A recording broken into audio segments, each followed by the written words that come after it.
your boy Oscino Fly back with another review, and this time we are reviewing Pusha T, It's Almost Dry.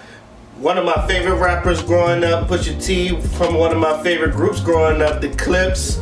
Obviously, rapper out of Norfolk, Virginia. He's been around for some time. He has definitely had longevity in his rap game, and he has a position in good music that he gets money. Pusha T, to me, king of the coke rap. I know he does more than coke rap, but all in all, the best is when he comes to anybody that speak that coke rap. You got your Griseldas, you got your Raekwon, the Chefs. But to me, when it comes to like make you feel like a kingpin dealing out cocaine, it's no one better than Pusha T. Anything that he has dropped, it's been consistent. I have not heard a bad Pusha T yet.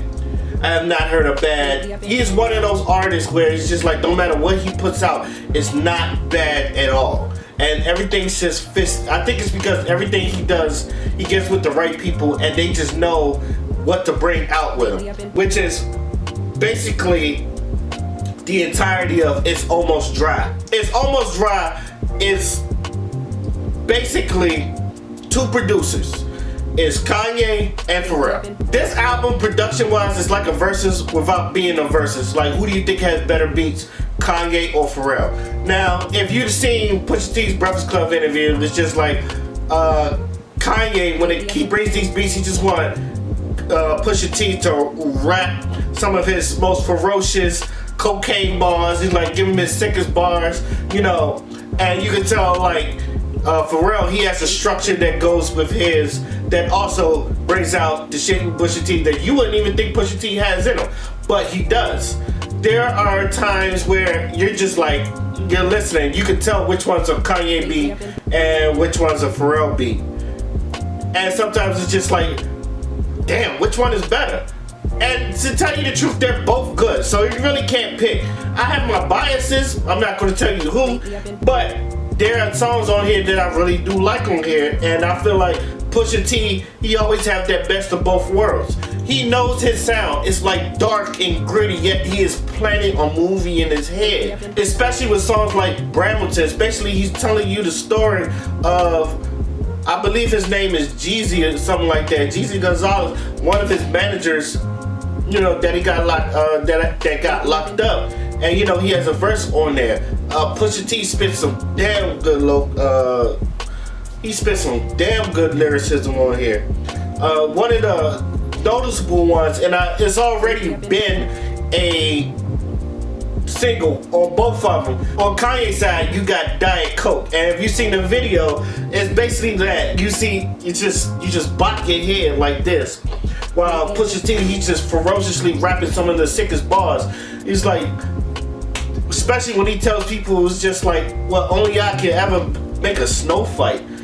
You're like, what? Like, that is some dope ass coke bars right there. It's like, this is why he's potent in what he does. The only I can ever make a snow fight. That's just, and then you just got Kanye in the back dancing because you got the Fat Joe samples with him just yelling crack, good crack, crack, crack. With the yesterday's price, ain't today's price. Like, that one is just a bop. When I first heard that, I was like, damn. This shit just had me bopping off the hook. And then you get Pharrell with Neck and Wrist Don't Lie. That beat, when that beat drops from the beginning, just, I was like, oh man, Pharrell gets you in a trance. When you hear Pharrell gets you in a trance, and I like the melody that Pusha T had. No, he's not singing, but he had a structure to the way he was rapping. It's like, money over thing. It's so decisive. Something. I'm the Night King. It's that flow, like the whole thing, and it works well on it because of the eerie sound that comes in. And then you got Jay-Z.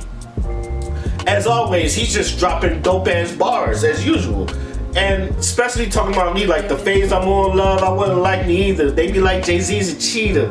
Like, that right there is just like a dope, because he just mentioned like Phase on Love, and anybody know the line about Phase on Love, like he don't think Jay-Z like really sold coke or something like that, or Jay-Z wasn't really a drug dealer.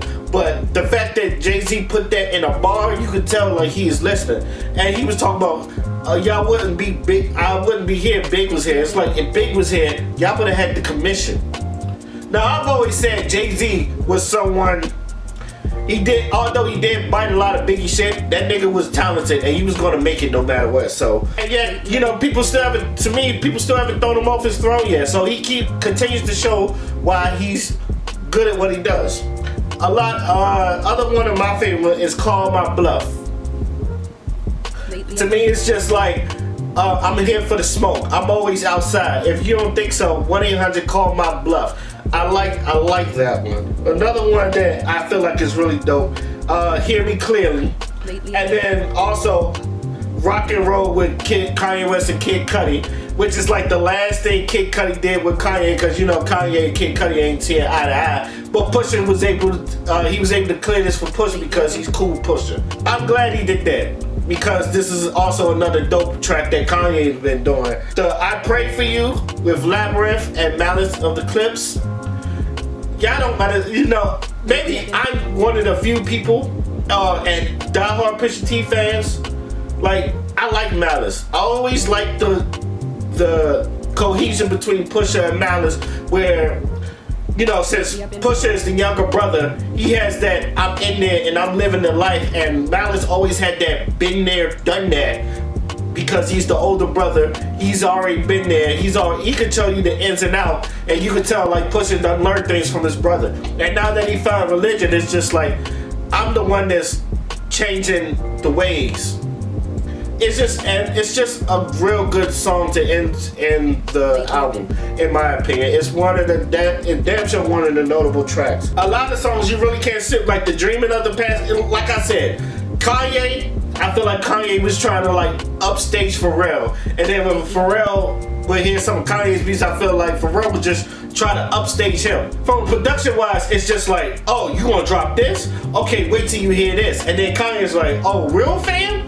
You know, okay, you got this, I got this. And the thing is, I feel like Pusha T is like a kid in a candy store. It's like he getting all these dope ass beats for his album, and it's coming through, and you come up with a dope ass project. Overall, this is my contention of album of the year. And there's gonna be a lot of contentions of album of the year. Kendrick hasn't dropped yet, as far as this video hasn't made. Kendrick hasn't dropped yet. I'm still listening to Futures. Vince Staples I just did a quick review of Vince Staples. Go check that out. He got a real good solid project. Jack Harlow, I gotta listen to that, but I've heard people didn't like it, but I think they just giving him the white boy treatment. Excuse me, I'm a little under the weather, but I'm gonna try to get through these videos because I got a bunch of videos that I gotta do. So I'm gonna get through these no matter what. But I'm giving this a 9 out of 10. It's just like a 9 out of 10. It's almost perfect. It's almost perfect. But I do think it's album of the year contentions, and I do feel like this is going to be a very good contender of album of the year. If Kendrick has something to do with it, and maybe other people. Joey Badass, I think he's gonna be coming with an album. I thought he had, I love this last album. I thought that was one of his best works. So, but for now, if you ask me, my top 5, which is I have to make a top 5 mid-year next month. Definitely Pusha T is in the lead right now.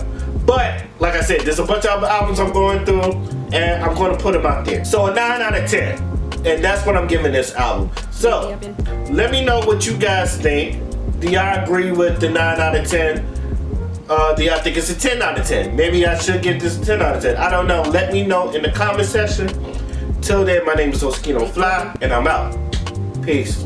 Fancy ass man wear glove of rings, flying around town in a tub of wings. Found out how to make love to fiends. He mixing that fudge with the drug of dreams. She too teenage to have a drug of choice, but she fuck with that Royce like she love Detroit. She rollin'. Pharaoh.